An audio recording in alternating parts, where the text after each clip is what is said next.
Dear Willard Smith. Willard? Christ's sake. I recently enjoyed a regimental adaptation for stage of Dovstovevsvy's The Three Idiots, which was fantastically ludicrous and chewingly cutting. But after the play, I was speaking to a fellow by the name of Major Reginald Duncan Ashingby Slythe-Sewell, who compared the performances, in brief and in groggy kind, to some of your own.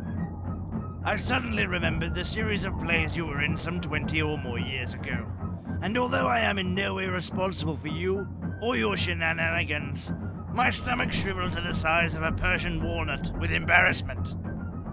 Yes, Mr. Smith, I am aware that you have been in successful productions where you have done quite well playing a normal human being, especially with such famed actors as Tommy Lee.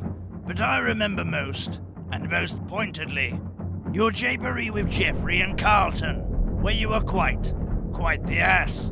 In itself, that is no remarkable thing.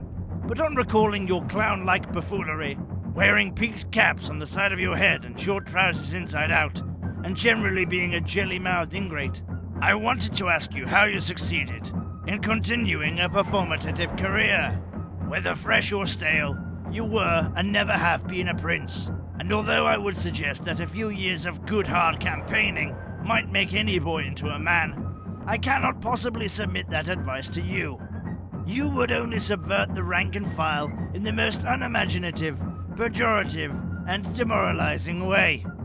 Mr. Smith, your attention-seeking and base snobbery may have been forgotten by many these days, but I can only think of how lucky you were to be rescued from the ghetto by your rich and notably distant relations. Not once did you show any humility in your new surroundings, nor gratefulness for an opportunity to escape the merciless perils of indefinite poverty. As a craftsman's trade or service in the army or navy were no doubt beyond you, you defecticating ninnyhammer. Your Uncle Philip should have had you bricked up in a cellar. You were also fortunate to be cast as anything other than a tree ever again, as less irritating actors, playing less irritating characters, have since faded into nothing. Where's Steve Urkel or Daphne from Frasier now? By the way, I hear that you want to be the first black president of the United States. How's that going for you, idiot? Finally, could you send me an autograph of Jazzy Jeff?